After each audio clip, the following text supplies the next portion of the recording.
6'9.5". Yeah. They all said you were a foot taller. Good morning. Can you hear me? I've got to play with the electronics, so okay, now they're on. I didn't expect you to be quite this spread out, but that's okay. I'll turn my head every now and then. My name's Tom Hyder. I live in Fair Dealing, born and raised there, 64 graduate of South Marshall High School, and the parent of at least 2 Marshall County High School graduates. It is an absolutely wonderful opportunity for me to be here and to do this morning. I'm actually not going to do very much. I'm just a coordinator. The real heroes this morning are up on stage. They're supposed to be hidden behind the curtain and you don't know they're there until they come sneaking out. But since you've seen them all, we'll just leave them where they are. It is Veterans Day. Veterans Day started off as Armistice Day. That's the day that World War I ended. That was the war to end all wars. We weren't going to have any more after that. It didn't work out that way, as it turned out. We'll get into that.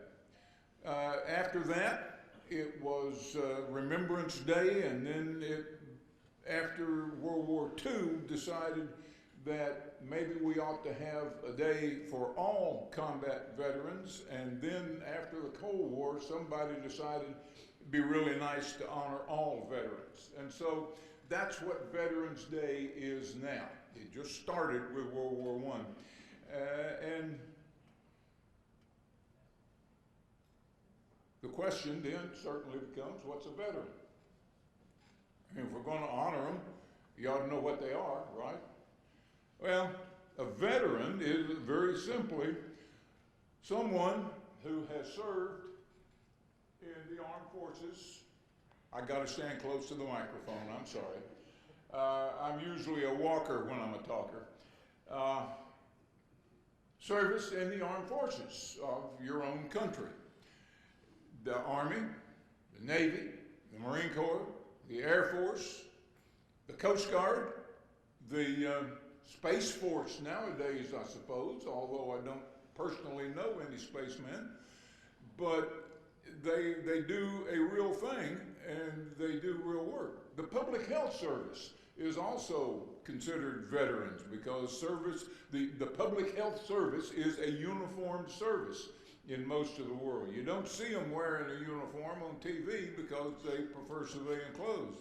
But they are a uniformed service, and their service is considered to be veteran service. Some Americans have been serving since before we were a country. People don't understand that we were a colony, or a series of colonies, 13 colonies, for actually longer than we've been a country. And there were numerous colonial wars, and if those guys, any of them are still alive, they're welcome to be celebrated on Veterans Day, because even though they were not wearing U.S. uniforms, they were British, and in some cases they were French. You'll hear more about that later, and maybe some cases Spanish. But they did what veterans do, and that is serve in the armed forces. And even if you're not being shot at, being in the military is its own kind of challenge. You wake up when they tell you to wake up, and you eat when they tell you to eat, and you go to bed when they tell you to go to bed, and sometimes they tell you to do other things, and you always do what you're told to do. It's hard work. It's very difficult for young Americans who have spent their whole life doing whatever they wanted, whenever they wanted, to get turned into an effective fighting force that can defend the country if you have to. The point is they served. You all, a lot of you will serve. When you graduate from high school, you're 18 years old, and some nice recruiter has been talking to you for a year and a half about how you ought to serve. A lot of you will say yes, and you will serve. And in a couple of years, this program will be celebrating your service. So let me thank you in advance if you are one of those men or women who do serve. You deserve our thanks, and you'll get it. The tradition of civilian service in our country goes back to England in the Middle Ages. Armies were, until that time, normally recruited, paid, hired. But in England, during the Middle Ages, that's a picture of Robin Hood, of course. You recognize that. Robin Hood learned to shoot a bow by going to the town square once a week, usually on Sunday afternoon, and practicing with a longbow. That was where our tradition of civilian service comes from. And we still pretty much do it. It's called the National Guard these days. You never see Robin Hood wearing a National Guard uniform, but that's what he did. That's what he was for. Old or young, officer enlisted, male or female, at war or at peace, and thank God we have periods of peace, although we haven't lately. Combat or a supporting role, cooks, clerks, truck drivers, they still count. The regular Army was the first service formed in 1775, June the 14th, 1775, but it was followed shortly thereafter, November, with the Marine Corps, and then the Navy, and then the Air Force. We didn't have an Air Force during the Revolution, didn't need one. We have an Air Force vet down here. He probably thinks he would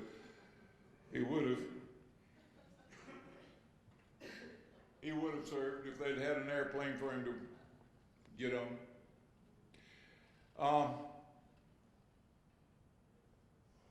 I'm not going to read this. Can you all read quickly? Kentucky was not a state yet during the Revolution, but our people figured prominently in the war, to the extent that by the end of the war, many of the regular Continental units were wearing Kentucky hunting shirts and carrying Kentucky rifles. And so we continued and have continued to be a major part of it. Somewhere up here we have a French Marine.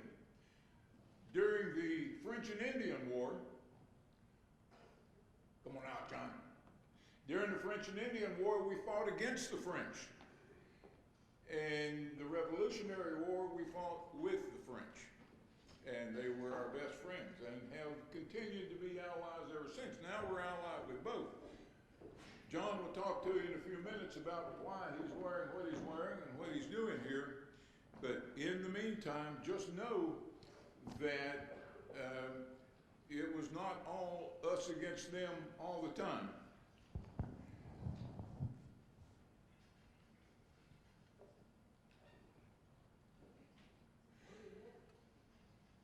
Years after the Revolution was won, we were at war again with England, the War of 1812. A little key fact about the War of 1812, there were a total of 1,800 men who were killed during that war. Now that doesn't sound like many, but we were only 13 states instead of 50. Out of the 1,800, how many do you suppose were from Kentucky? Now this is not the total number who served, this is the number who died, who were killed. How many of the 1,800 would have been Kentuckians in 1812?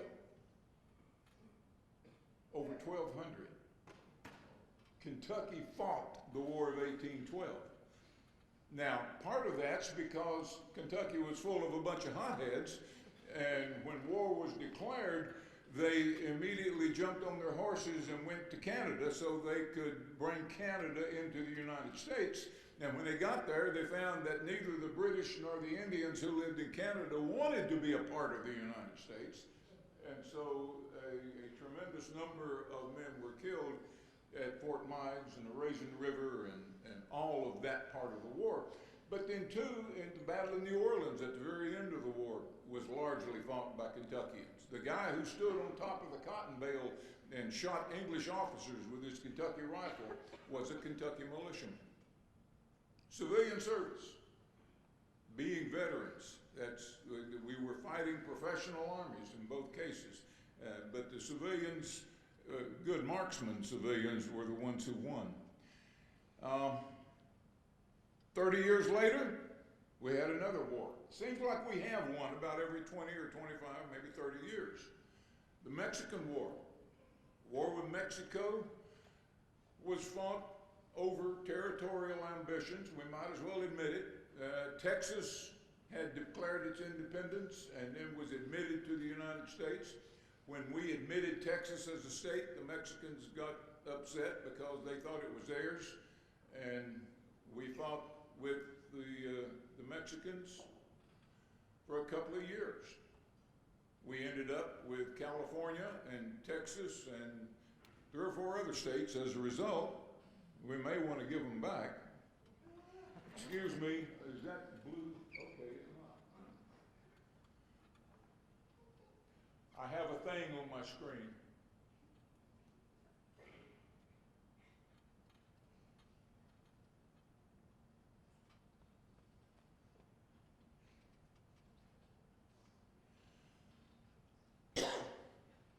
Then, 15 years later, 1860, a long simmering debate over how the Union was to be organized resulted in a 4-way election with no clear victor. The Whig Party died as a result, and the South, the southern 13 states, well, originally 11, and then Kentucky and Missouri later seceded as well. And we fought with one another for 4 long, bloody years.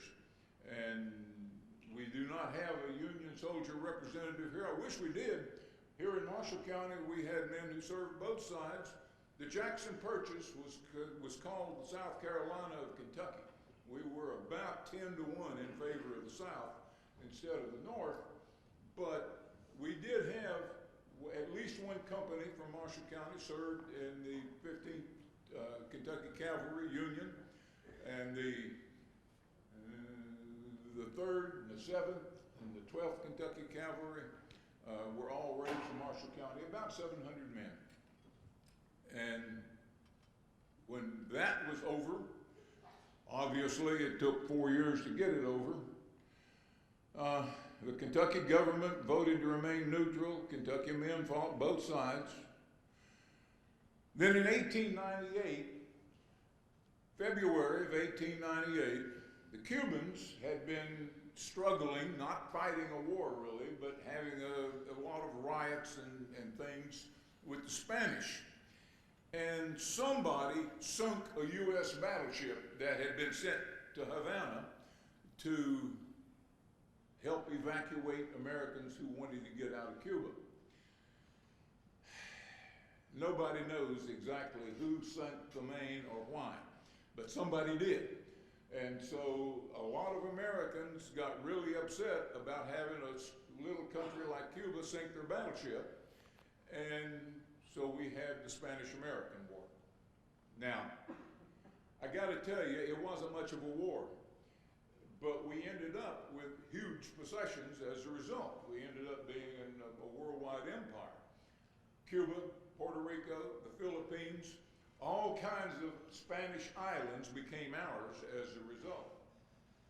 My wife's grandfather was in the 2nd U.S. Cavalry at the time from Fort Riley, Kansas, and he was not impressed with the war. I mean, he went and he served, but he later was known to say fairly often, they sent us to Tampa, and we got up one morning and got on the boats and went to Cuba and whipped the Spanish and then came back to Tampa and had breakfast.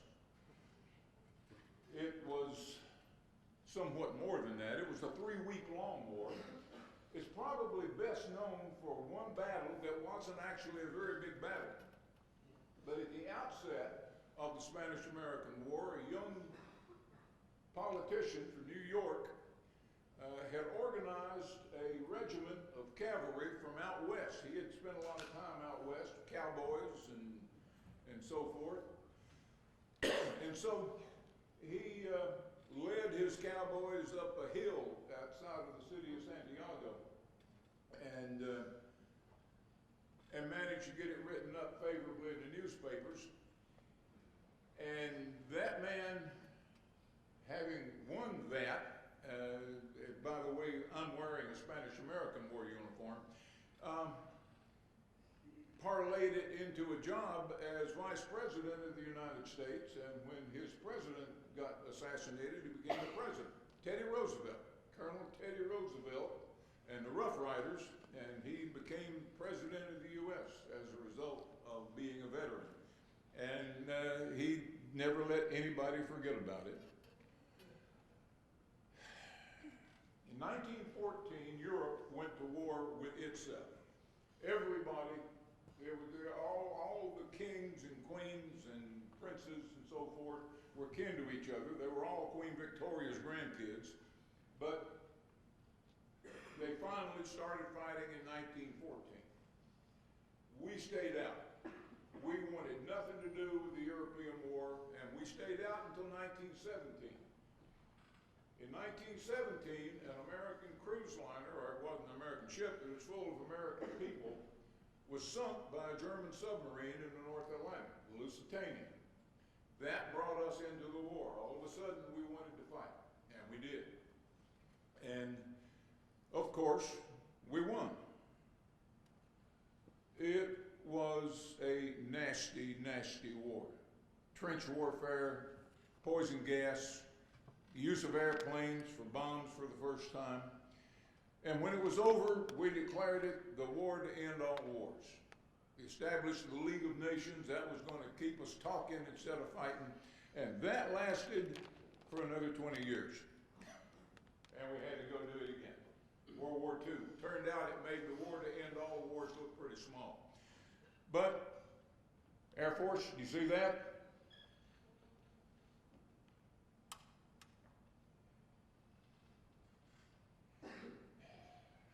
In 1950, we were in it again.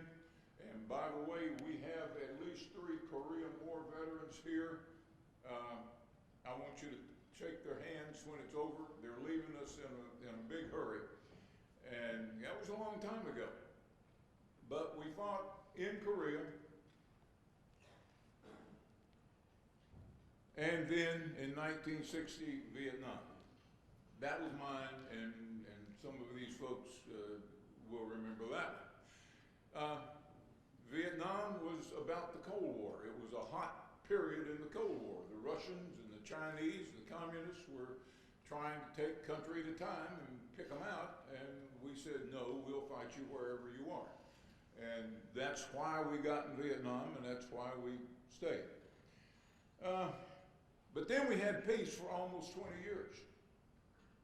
Well, sort of, except for Grenada in 1983 and Panama in 1989, and Kosovo in 1999.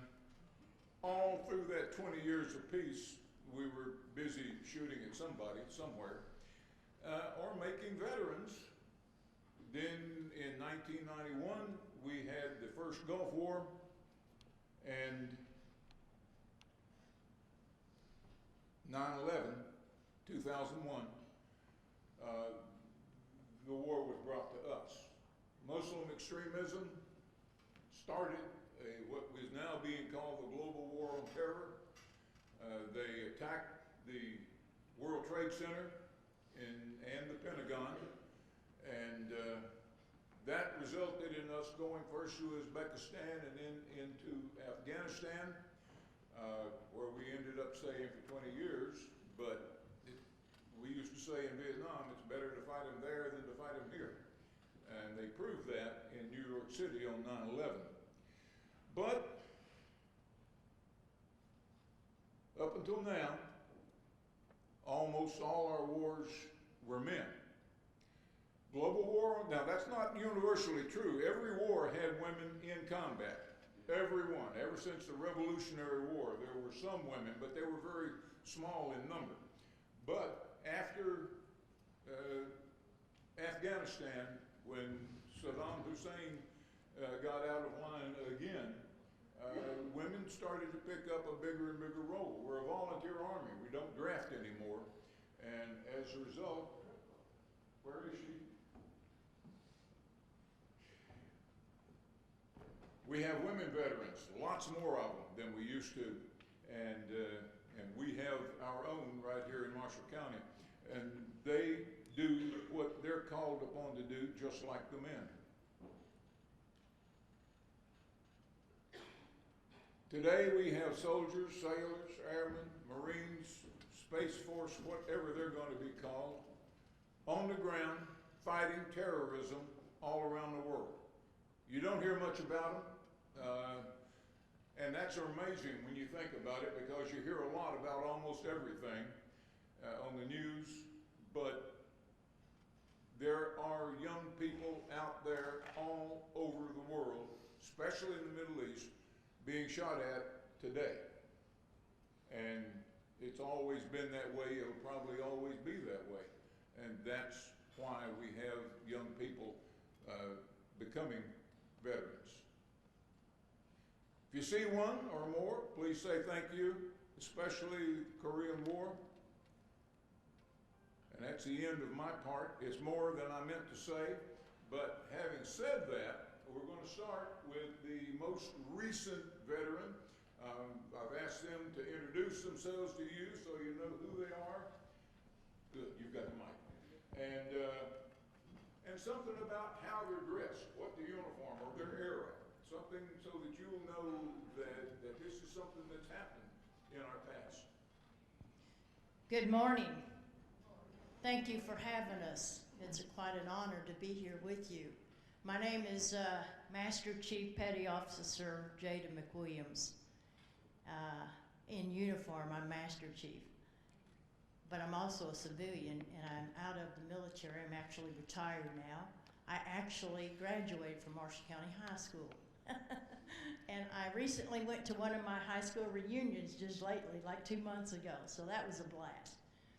With that being said, though, when I joined the United States Navy, went to a recruiter in Paducah when I got out of high school, and just like your SAT scores that you'll do for college, you'll have an ASVAB score with your recruiter that you'll take an occupational test. Based upon that and the needs of the armed forces will determine what MOS you'll be assigned. In the United States Navy, we have several branches within the Navy Department, which are the Seabees, the Navy SEALs, the submarine guys, the ships, and then aviation. My MOS was aviation. So I'm wearing different covers today to show you my MOS of what I do. On the command, I wear this cover. My last tour was Al-Assad, Iraq. And so I'm now retired. I came back to Marshall County where my family is, and I'm very blessed to be here and honored to meet you today. Some of you will be serving, so I congratulate you, and we'll be praying and supporting you as well as you do your military career. So on the command base, I usually will have this cover. Now this might be a shot, but I got my hair up, but I am a woman, I'm retired now, so I can do my hair pink, see? So that, as well as this is a shemagh in your pack, and I served all over the world, 37 countries. My job was aircraft, especially helicopters. I was in helicopter squadrons and so forth. So that was my aviation, and I launched and recovered aircraft, whether it be on the carrier deck, because I was on the USS Nimitz, and I was also all over the world in airfields all over. So on the field, not in peacetime, but this is what we have. Your full gear, first aid, everything that you'll need. No, we didn't bring our firearms, but you see what we have, and we just carry on, and we carry out whatever the operation of that day is for our assignments. Just like Tom, you do what you're told, when you're told, and that's what makes the operation successful. So the next one that I have, I'll take this off.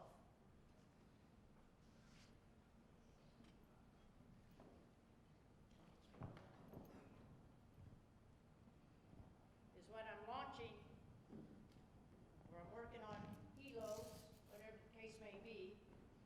Most of the time though, I'm trying to get them landed or quickly recovered and launch the next one. So you'll see this, and this is my original one, so it's really kind of old. But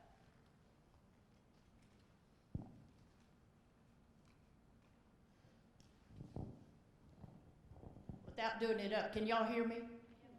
Somebody say something. I don't hear you at all.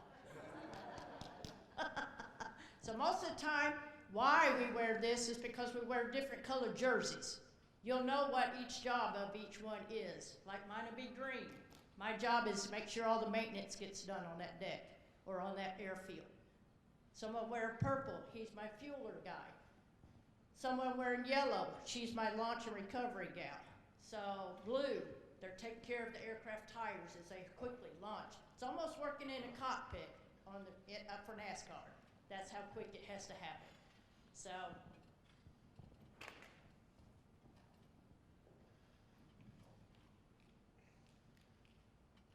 again, my name is Jada. I'm out now, and I'm still serving, as you will too. Serve your community, help your fellow veterans, and that's what it's about, is to make our Marshall County better. So thank you for having me.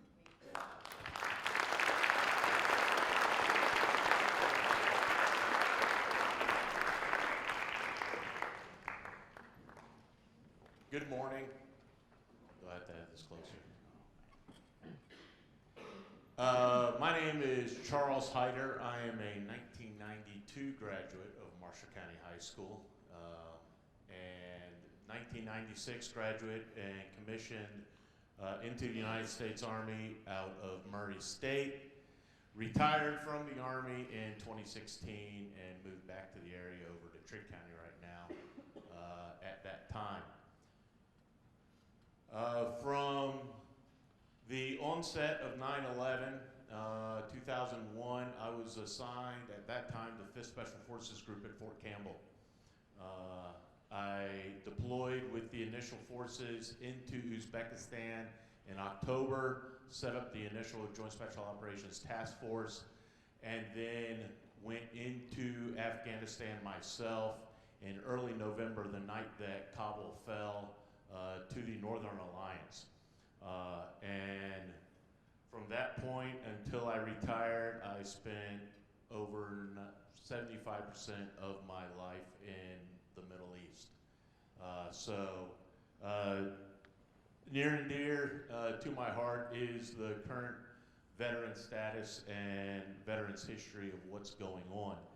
What I'm wearing today is what I got when I went into Afghanistan in 2001, in November of 2001.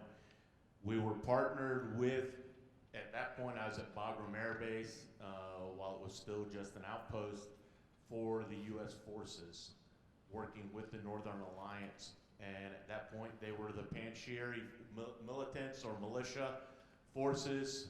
And so the hat here that I'm wearing was made famous from Ahmed Shah Massoud, who was killed by Al-Qaeda just before September 11th happened. He was leading the revolts in Afghanistan. And I would sit down with the local Afghan leaders and military forces to coordinate what was going on around the whole country, but specifically around the southeastern part. So maps-wise, I carried with me on a daily basis the Afghanistan tourism map, just so I could find my way around, because if I even gave you a map that looks like this of Marshall County, most of you wouldn't be able to tell me how to get home. So if I pull out your road map, you'll know and I'll know that we're talking about the same places.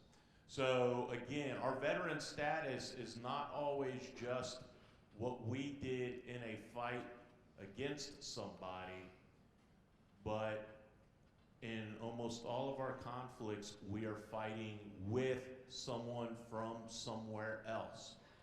And we are usually there at their request. They have asked us to come help them. It's not because we're a bunch of hotheads and we want to go fight. We got to get those types of people to help us. But it's because they ask us to come and help. So remember that when we think about who our veterans are. We are not what a lot of the Vietnam veterans lived with when they came home and were called a bunch of baby killers. We're not a bunch of assassins who hate or Islamophobes that a lot of us hear now, that we don't care about Arabs or Muslims or anything like that. We're there away from our families. My oldest son, who's 24 now, it took for him to be about 18 for me to finally have been around for half of his life. It is, we're there for someone else that we're helping. So, our next veteran. World War II.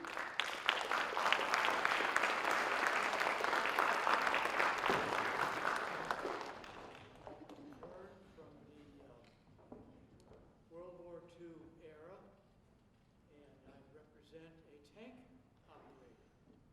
And a tank started, they had tanks in World War I a little bit, and didn't have much insulation. It's like a grease monkey. You've got a Your mic's not working. Mic's not working. Why is, oh, press this. Let's see.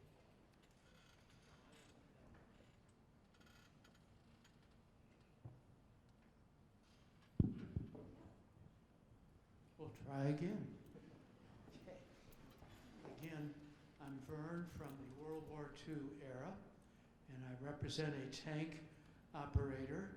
They were Sherman tanks. They were built in car plants at one time. They took the car plants and converted them into tank plants. And they have a turret gun on them. They can hold 4 or 5 troops inside. And they have a 400 horsepower motor, so it was very greasy and hot or cold inside there, and their job was to support the infantry on the ground and shoot at other tanks from the opposing armies. And of course, we would try to dodge their bullets. They were trying to destroy our tank. So that's the era with the tank, that we would see out with a periscope. And sometimes we had a little slit in the side of the tank that we could see out, but we couldn't see out very much. And so lots of times if we would get shot at or whatever, we hear a ping or whatever, but it was an interesting occupation, and that represented the tank era in World War II.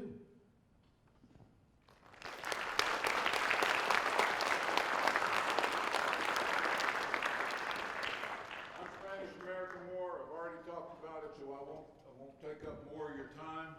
And so I'm going to hand it off to our War Between States guy.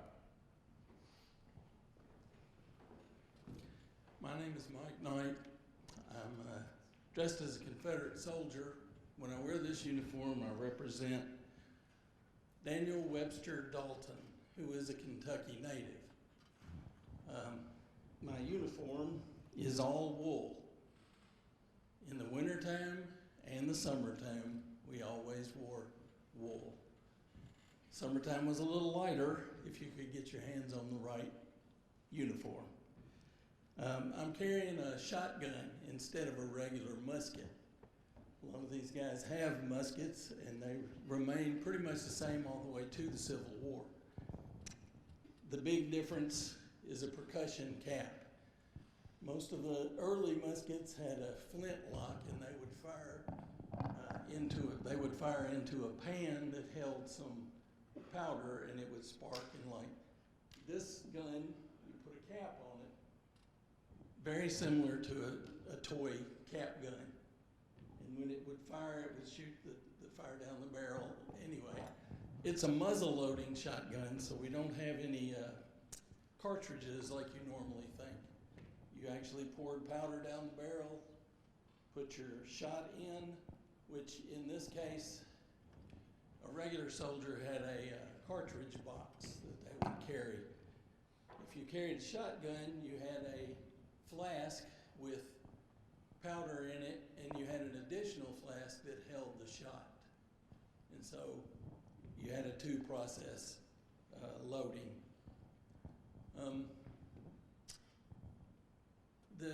The man that I represent was an irregular soldier. He fought with Nathan Bedford Forrest at one point.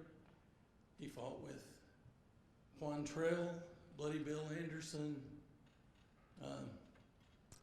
He was quite a character. He lived early when the war started. He was too young to fight, and so he went to visit his uncle down in Tennessee. While there, he wound up with his cousins going to join the Army. By this time, it was around late 1863, 64, and they placed him with Forrest. And after the raid on Paducah, Kentucky, which he was part of, he was making his way. Forrest gave them a furlough, which meant they could go home for a few days after Paducah. He went home, and when he was headed back, he ran into trouble with some irregular Union soldiers who murdered his uncle down in Tennessee, which made him become an irregular soldier too, because he thought, if they can get away with that, you know, we need to fight fire with fire. And he did in Kentucky, Tennessee, and Missouri. He was even, after the war, he was with Frank and Jesse James for a little bit. He was with a man named Bass, who was an outlaw down in Texas. And then, I'll cut to the chase, in his later life, he became a preacher. He had quite a life. Thank y'all for listening.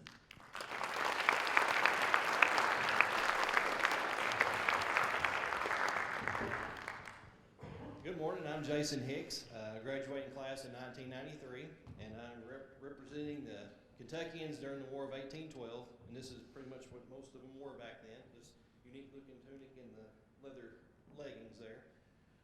This is a muzzle-loading long rifle, flintlock, and it's rifled. It's not the smooth bores that muskets are, so we wasn't hunting game when the War of 1812 erupted. We went around hunting British and everybody else that it was alliance with them.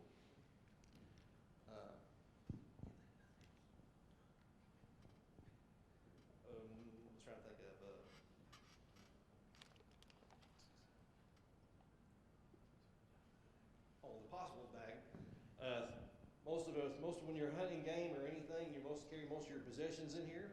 Never load your rifle with just like you see in the movies there with putting the powder into the barrel. You always want to measure it out, because all you do is just create a really loud boom when this thing goes off. You add some spark down the bottom of the barrel.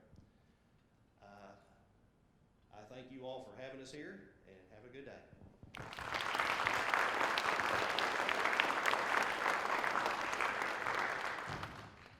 Bonjour, je m'appelle Jean-Pierre de Fasson, Français compagnie de la Marine du Fort Ascension. What I just said was, good day, or how are you? My name is Jean-Pierre de Fasson. I am with the companies of Marines stationed at Fort Ascension, which, as you all know, is Fort Massac. Marines, the colonial Marines, were different from shipboard Marines in France.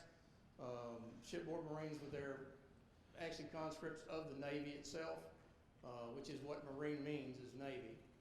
And the colonial Marines actually garrisoned the outposts of France and their trading companies throughout all of its holdings. India, Caribbean, here in the States, and other nations as well. The French and Indian War was the last of 3 battles or main battles between England and France for domination of trade, colonial trade, and it became England. You know, at this point in time, which is the mid-1800s, there were 3 rulers, I guess you would say, in America. You had from the Mississippi to California with Spain, from the 13 colonies, which went from Georgia up to Maine, that's going to be the British colonies, and then France claimed everything from the Alleghenies and Appalachians to the Mississippi River, and from New Orleans or the Gulf all the way up to Canada and across to Nova Scotia. Well, they stretched themselves quite a bit there. The Marines themselves came here from France. Their officers were generally aristocrats from that area, in this case Canada, or from New Orleans. And the soldiers that came, they would put independent companies together. They would come here and they would fortify.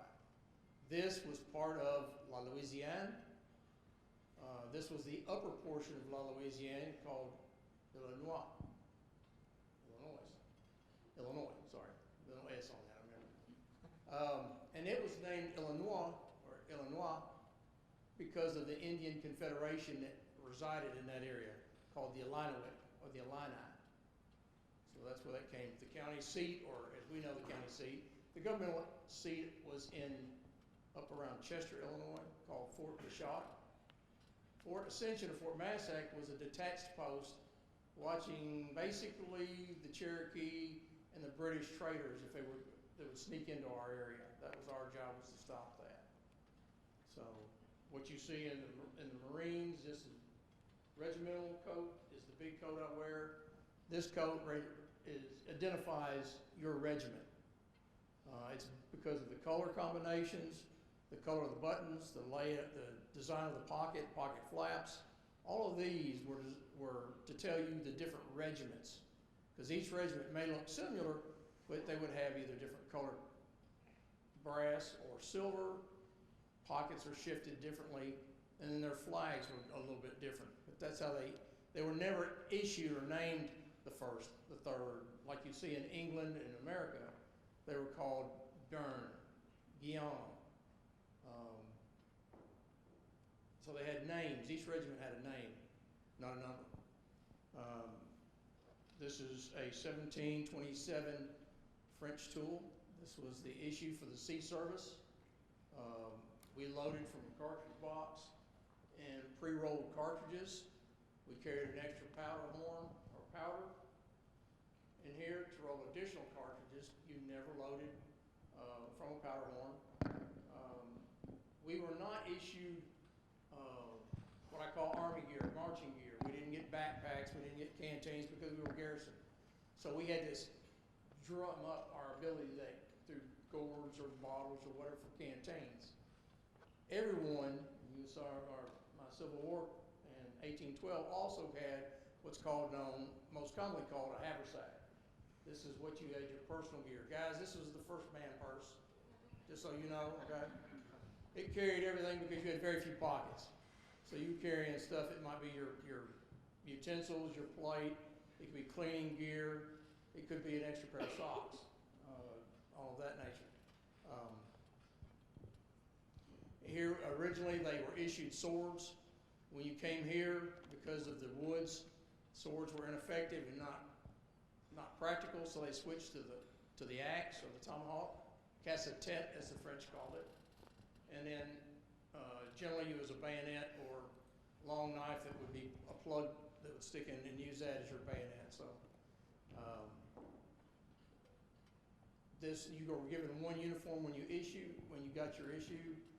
After that, you had to hang on to it for several years. So generally, we worked one day, we were on duty one day or 24 hours, and then we were off for about 2 days, and we could actually ply our own trades, carpenters, brick masons, whatever it was. And there weren't women, the French women didn't come. If they did, they were going to Montreal or some of the larger areas.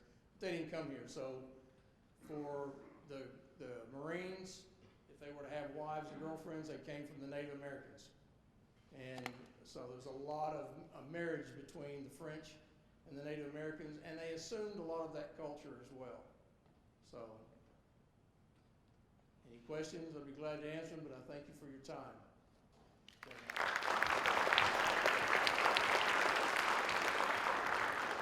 Thanks, John. Can I have a big round of applause for my guests?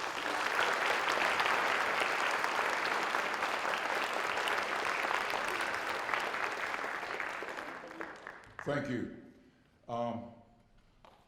During the American Civil War, a tune was composed, and there are lots of legends about it, and nobody actually seems to know the truth, but it was chosen as the bugle call to end the day, and it has since become traditional at almost all Veterans Day services to close with the playing of taps. And one of your contemporaries, a student, I believe, has volunteered to play taps to close this ceremony. So if I may say thank you, and let's please stand for the playing of taps.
Thank you all so much for being here and giving up your time this morning to be with our students. Thank you, veterans, for coming. We're glad to honor you, and we hope you all enjoyed the presentation as much as we did, and we thank you for your service. Thank you for other visitors and teachers. Thank you for bringing your classes this morning. Hope you enjoyed it and got something out of it.